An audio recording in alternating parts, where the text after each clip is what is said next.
දැන් සාමාන්‍යයෙන් A level විභාගෙට දින 5කට කලින් දවසේ රෑ 12ට උගන්වන එක නවත්තන්න ඕන. දැන් අද ඒ බඳු දවසක්. මේ අවුරුද්දේ නොවැම්බර් මාසේ 10 වෙනිදා A level පටන් ගන්නවා. අද නොවැම්බර් මාසේ 4 වෙනිදා රෑ 12ට ඉගැන්වීම් කටයුතු නවත්තන්න ඕනේ. එහෙම නැවැත්තුවේ නැත්තම් මොකද කරන්නේ? මේ සම්බන්ධව තියෙනවා නීතියක්. ඔබ අහලා නැහැ. ඔබ දැනගත යුතුයි 1968 ඉපදිලාද? 1968 අංක 25 දරන ප්‍රසිද්ධ විභාග පනත ප්‍රසිද්ධ විභාග පනත කියලා පනතක් තියෙනවා. බොහොම පරණ පනතක්. ඒ වුණාට මේ පනතට යම් යම් සංශෝධන ගැසට් එහෙම මේ පනත හරහා ඇවිල්ලා අලුත් නීතියක් දාලා තියෙනවා. මේක ඇත්තටම 2013 ඉඳන් තමයි නීතියක් බවට අලුතෙන් පත් කරලා තියෙන්නේ. 2013 අවුරුද්දේ අලුත් නීතියක් හඳුන්වා දීලා තියෙනවා. ගැසට් පත්‍රයක් මගින් A level විභාගයේ ඇතුළු ප්‍රසිද්ධ තරඟකාරී විභාගවලට දින 5කට කලින් රෑ 12ට ඉගෙනවීම් කටයුතු නවත්තන්න ඕනේ කියලා. දැන් මේ මොන වගේ ඉගෙනවීම්ද නවත්තන්න ඕනේ? පන්ති කාමරවල ළමයින්ට ගුරුවරු කරන කිසිදු ඉගෙනවීමක් කරන්න බෑ. ඊට අමතරව සම්මන්ත්‍රණ, දේශන මේ සම්බන්ධ මුද්‍රිත විභාග ප්‍රශ්න පත්‍ර බෙදා හැරීම ආදී කිසිවක් කරන්න බෑ. ඒ වගේම මේ 2013 ගැසට් එකේ තියෙනවා මුද්‍රිත හා විද්‍යුත් මාධ්‍ය මගින් සිදු කරන ප්‍රචාරණයන් ඉගැන්වීම් බෙදා හැරීම ආදියත් කරන්න බෑ කියලා.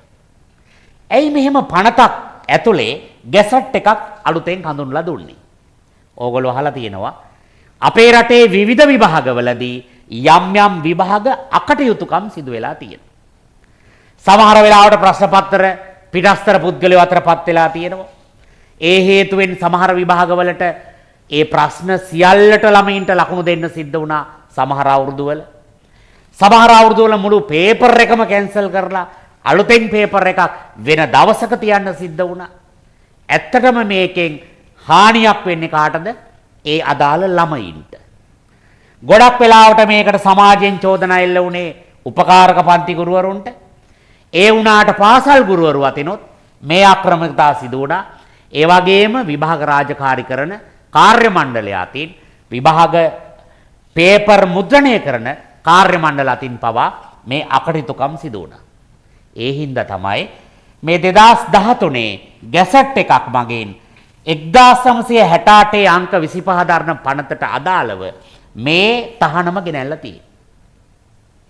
හැබැයි පුංචි ප්‍රශ්නයක් තියෙනවා. මේ 2013 මේ පනත මේ ගැසට් එක ගේනකොට හෝ මේ 68 මේ විභාග පනත හඳුන්වා දෙනකොට අපේ රටේ ඔන්ලයින් අධ්‍යාපනයක් තිබුණේ නැහැ.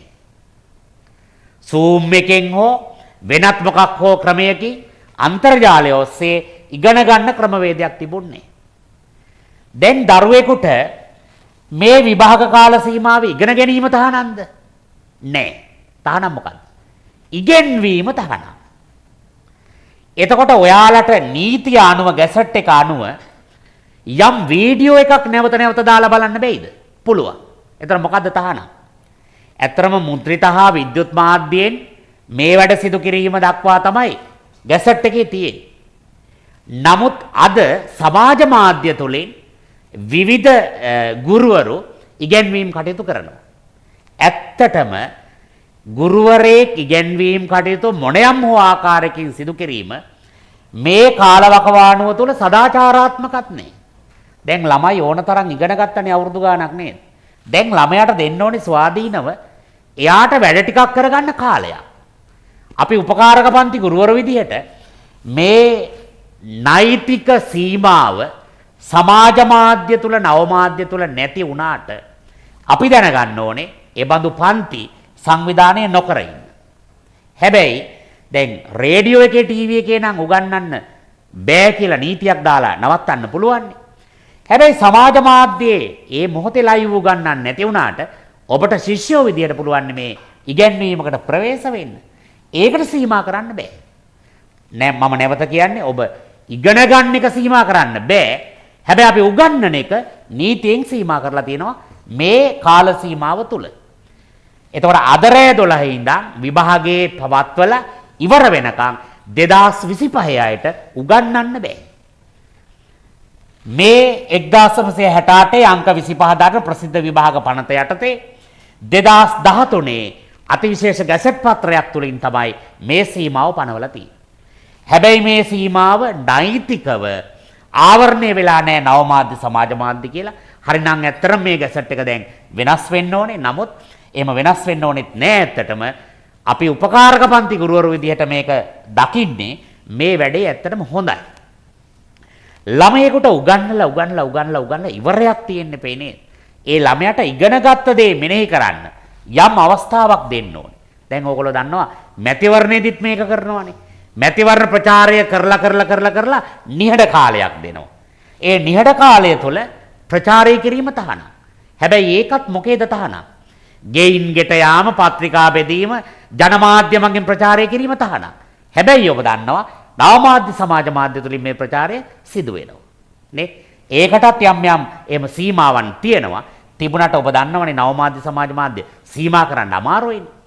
මේ தত্ত্বය යටතේ තමයි මේ ගැසට් පත්‍රය එහෙම බලාත්මක කරගන්න බැරි තත්ත්වයක් ඇති වෙලා තියෙන්නේ. ඒ හින්දා ඔබටත් මේ නීතිය ඔබ විභාගෙට දවසෙත් අදාළයි.